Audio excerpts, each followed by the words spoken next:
Ready for the 20-minute ride we have here every Sunday. So what's been going on, Bob? So how was your ride in this morning? Well, how was your ride in this morning? Well, I did a detour. I went all the way to Augusta. Noticed if you're ever in Augusta, you got to check this out. Oh, okay. You get down to the bottom of Western Ave, and you got the big Kmart that was there. It's all gone. Like rubble's gone and everything. It's wide open. It's crazy looking. Yeah, they're doing a lot of construction down that way for sure. Yeah. I should say up that way, I guess, from here. We had a log home. Hold on, Bob. We had a log home appointment this morning. If I could talk. Well, your morning got started early this morning, obviously, if you had a log home appointment. So I understand. Usually Sunday, you're just kind of rolling in about this time. Yeah, that's Sunday. Come on. Well, of course. So you got an early start this morning. Tell me a little bit about the appointment. I'm going to show you this. We're going to...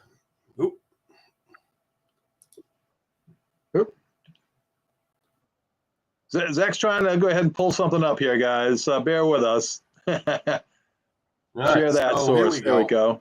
So just want to make sure you guys can see my screen. All right. Looks like we're good. All right. So yeah, this morning we went out to do this plan. I'm going to show you the plan we're looking at, Bob. It's kind of cool. Very basic. Yeah. It's set up like a camp grade. It comes in the camp grade homes, but for a very inexpensive log home, it's a great way to do. You can do a regular home in these. We're looking at changing this one, this musquash, which starts out at 640 square feet, can add another 200 square foot loft.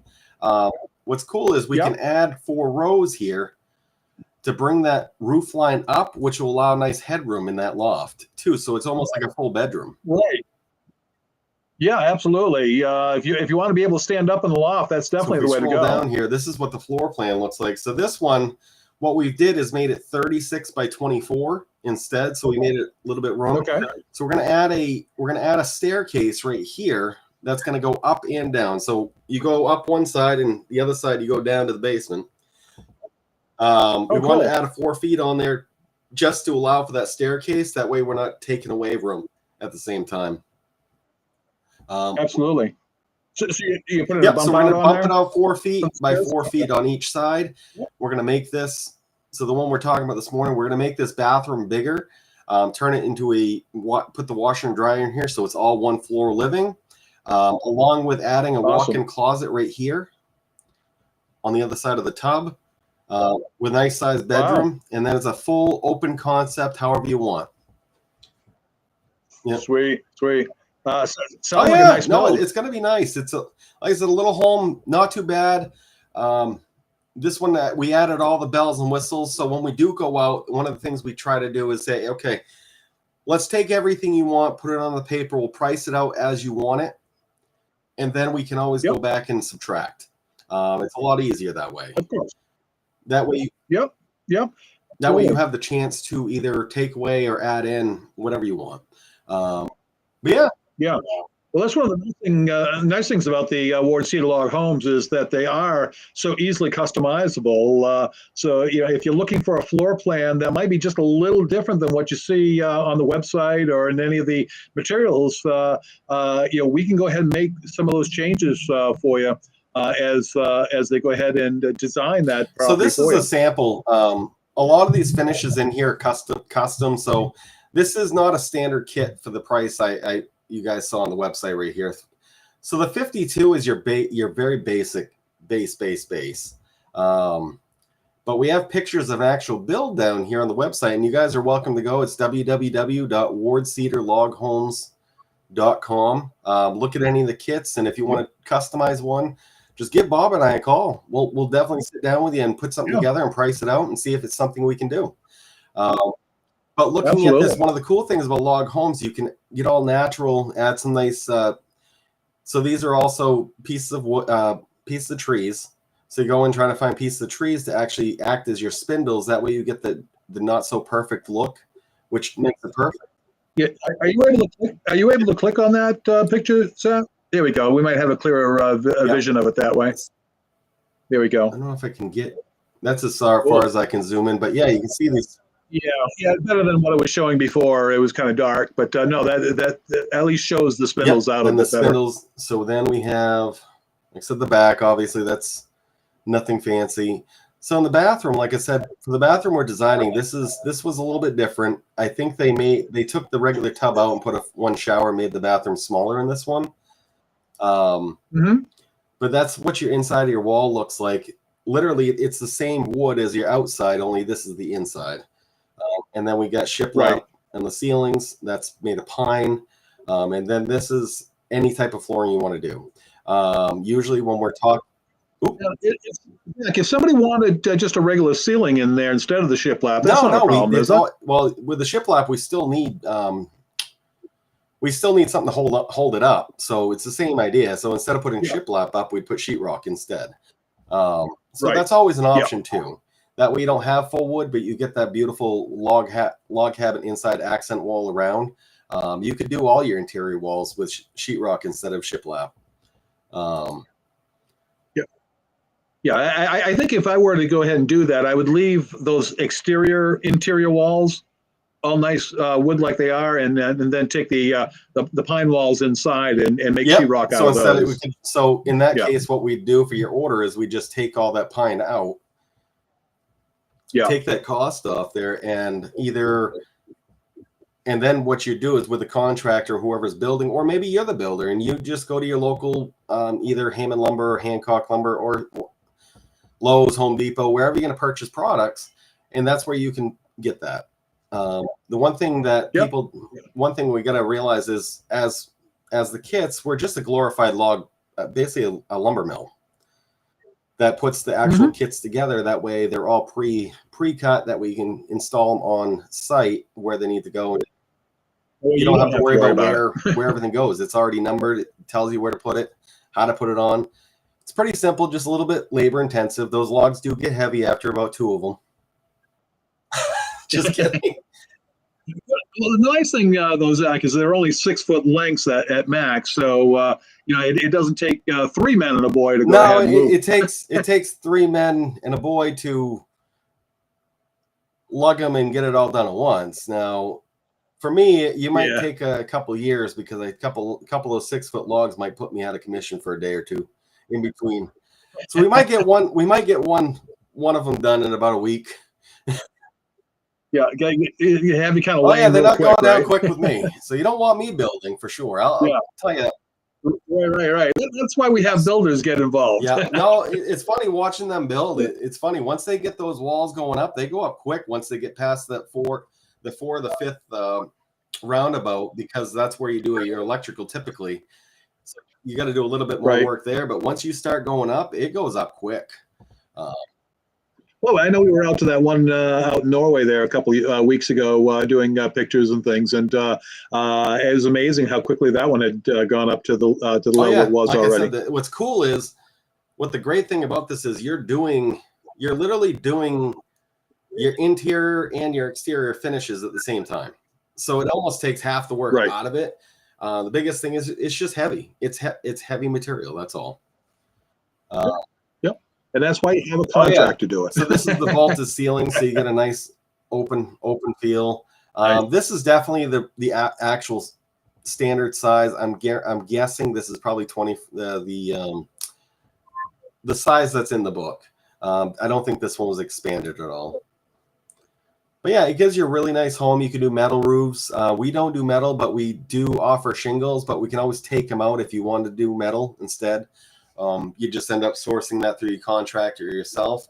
But no, this is a really nice single floor living, easy to maintain build. So if you did decide to go with the metal, basically we would take the shingles out of the cost of the kit, so that you can source it locally. That's a great idea. And the other thing too is we can do that with pressure treated wood. We can do that with this. Because keep in mind, Ward Cedar Log Homes' primary product is cedar, so that's their product. So a lot of the products like pressure treated wood or sheetrock per se, or any of that stuff, that's all being sourced out anyways. So instead of sourcing it out, sometimes it's better for the contractor to source that stuff out so they can pick and choose their materials. I got picky contractors and I got non-picky contractors. You don't want a picky contractor getting a pallet of 2x4s or 2x6s and sitting there picking them out.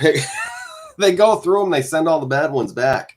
But it's not really the case. It's kind of hard with the distance, but unless you're building up next to Holton, it's kind of hard having to go back and forth and pass them out or trade out. There we go. Yeah, having built a deck last year, I know exactly what you're talking about. Having lumber just delivered and then kind of going through them and saying, "Wow, man, these things are like really warped." And unfortunately, that has to do with their modern lumber and the tensile strength or whatever they want to call it. The scientific word for it. It's the grains of the wood aren't as strong as they used to be. Yeah. Huh. Yeah, look it up. It's online. It's interesting. I couldn't tell you. I'm not a scientist about wood, but I know Bob saw the professor come out at the home show. We got proof there. Yeah. But yeah, no. Anyways, that's that. Yeah. So not the subject we were going to talk about today, but that's okay. That's a great start because I mean, Ward Cedar Log Homes are one of the things that we do in addition to our real estate activities. And if anybody listening in either live or afterwards on replay, if you're looking for a log home, Ward Cedar Log Homes is probably something you want to check out. And you want to give us a call because talk is free, like we say all the time. And who knows? That log home that you've dreamt about all those years. And it might not be as far-fetched as you think. You just never know until you start talking. And we don't know until you start asking. So again, like Bob said, talk is free. Give us a call. Like I said, it doesn't cost to ask questions. Don't get me wrong. There are some things we can't tell you unless you're our clients. Especially when it comes to the real estate side. But if you just want to price something out, it doesn't cost anything. And we're only going to go to the step. And we're going to say, look, if you want to go beyond this part, this is where we need a deposit to get this project going. But just to price it out, it doesn't take long. Bob and I and most of the agents at the office do have that capability of taking your information and passing it on so we can get that estimate going and looking at other options. And it starts from getting that first one in. And as we found, Zach, that first estimate isn't always the last estimate. As a matter of fact, quite frequently, you might go through 2 or 3 processes to get it nailed down to exactly what you're looking for. That's what we're here for. Yeah, exactly. Because the talk is free. Now, the conversation, Bob, I thought we were supposed to talk about is how many people can you fit in your trailer? In my trailer? Well, let's see. Based on this past Christmas, at least 35 to 40. No, we're aiming for 65 this year. We're going to make it happen. All right. Well, we'll have to invite the whole office and families along with them. No, Bob and I.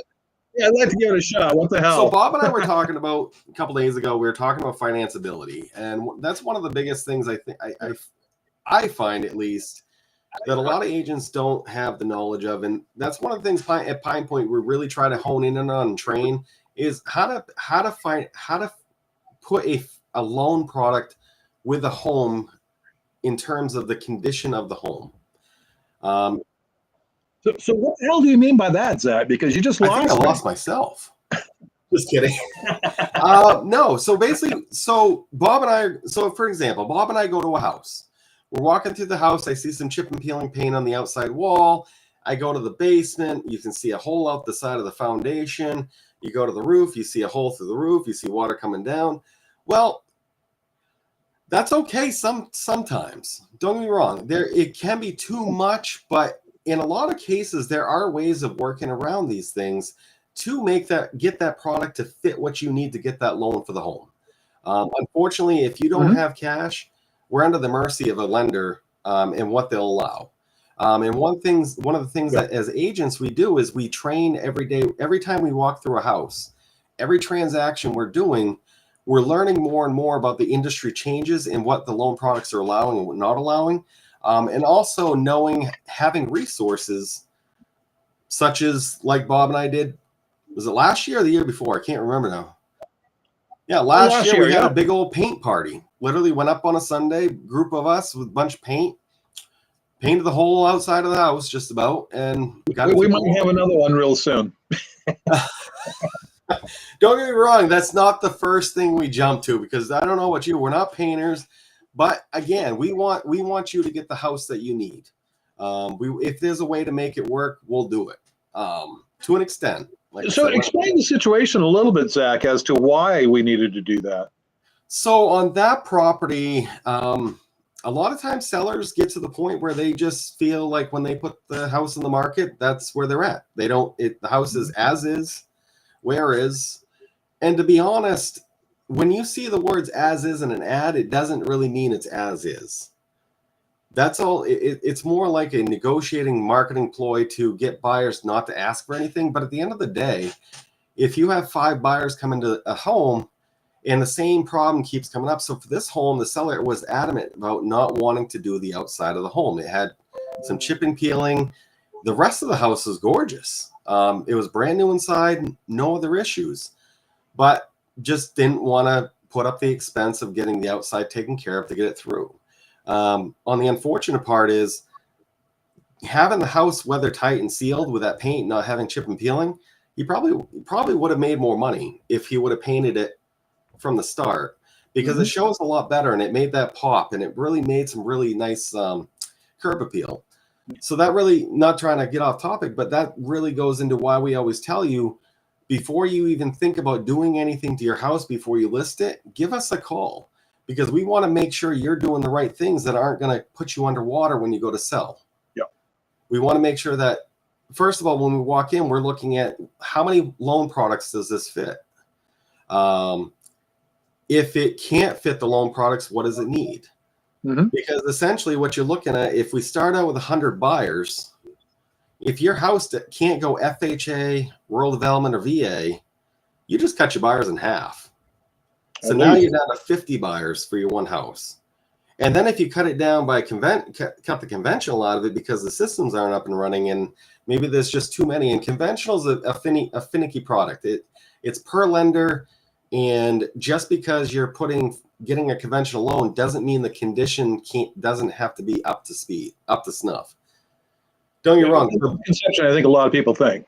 Yeah, and a lot of it has to do with how much money you are putting down. So if you're putting, for example, it's lender to lender, but if you're only putting 5% down conventional, that the underwriter is not going to let as many things go through. They're going to want that house pretty up to snuff, just like an FHA, VA, RD.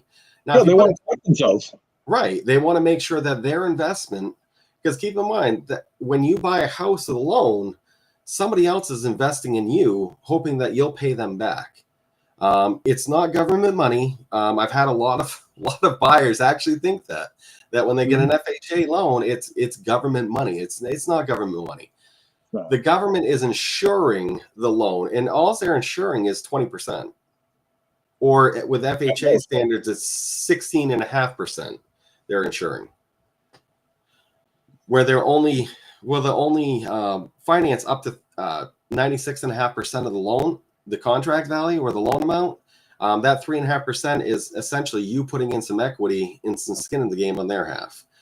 Where VA RD, same situation, only they're bringing you up to 100%. Then the difference between VA and the other two are the VA is guaranteeing that 20%. It's not a insurer, it's a guarantee. So that's why sometimes you'll find with appraisers for VA, they're actually a little bit more lenient on bets than the other ones. So to the contrary of a lot of the knowledge people are hearing out there, these loan products aren't as scary as you think. If you know how to use them, and that's where we come in as specialists, and if we can put that house, that loan product for you, and then you're going out shopping, looking at the house for your enjoyment. You're not looking at the house for, oh my God, am I going to be able to get this through? Oh my God, am I going to get this through? No, that's why you pay. That's why we make the big bucks. We have all this knowledge. We gain their knowledge, and we just learn along the way. And industry changes happen all the time. I don't know about you, Bob, but last year I think we had 4 or 5 major ones. A bunch of changes, yeah. We had definitely a lot of things that got changed last year, and to the good, obviously. I mean, the things that probably should have been in place a while back, but yeah, great to see them coming into place. But yeah, it's ever changing, so it's important to stay on top of those things. Yeah, and that's one of the things that, well, because we devote our job is literally day in, day out to literally go in, looking at the market, looking at the condition of homes. I could show you a house. I'll post it later, but we sold it on 18 Union Street in Sabatis. We had that house listed for a while, and agents would come in, say, "Oh no, it's not financeable. Oh, it's too much work. It's not financeable. It's not financeable." We just sold it FHA with minimal repairs. It was just some chip and peel and paint we had to take care of. So Yep. Next time your agent says no, question them. Yep.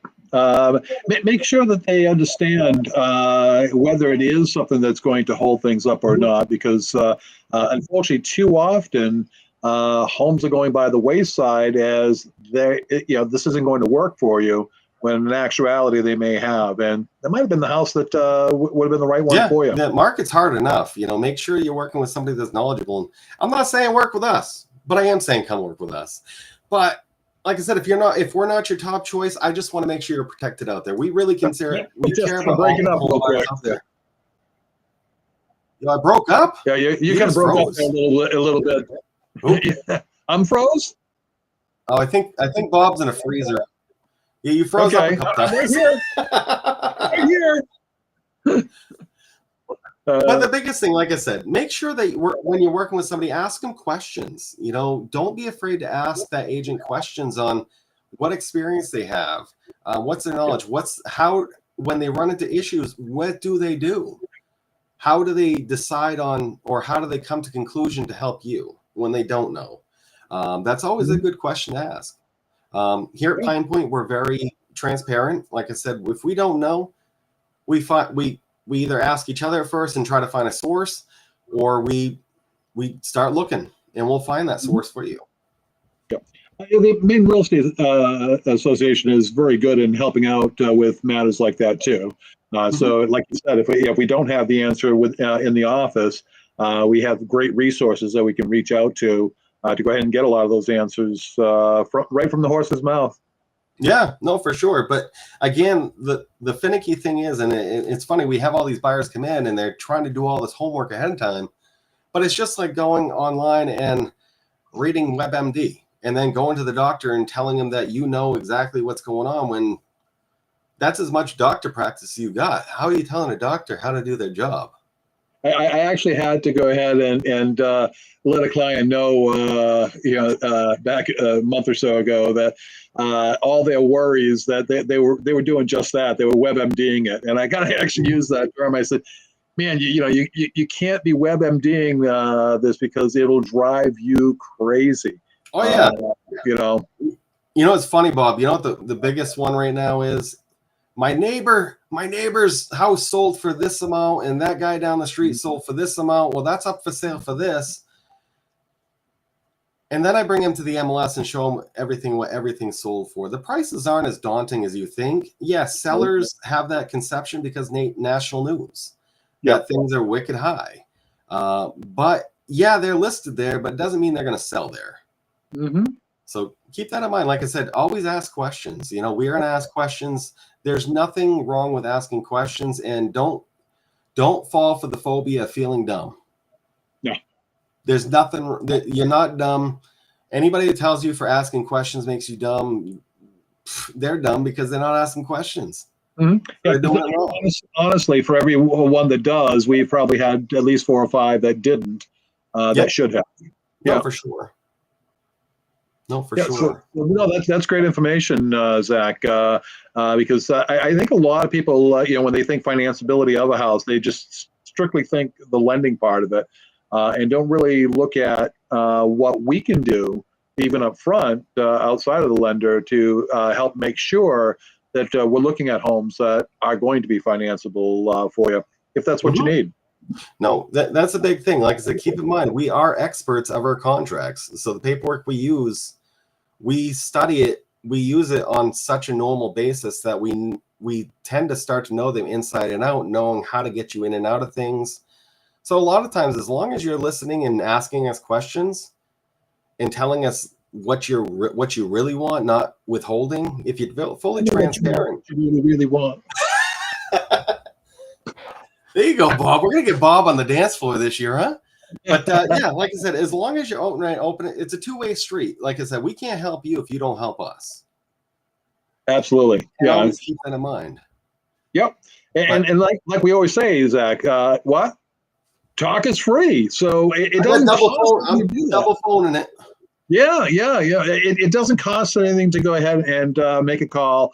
Shoot us a text, because we love nothing more than to go ahead and help folks out, and hopefully lead you towards that home that you're looking for.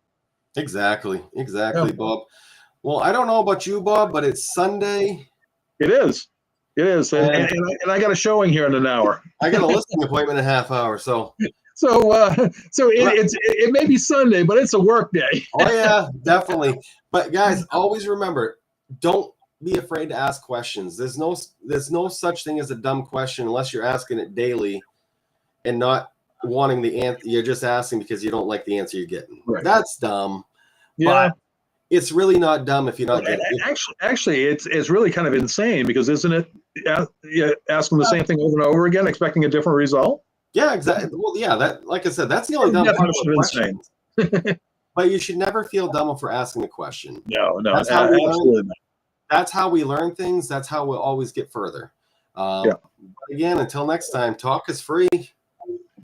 Expect an amazing day, guys. Take care. Have a great weekend, guys.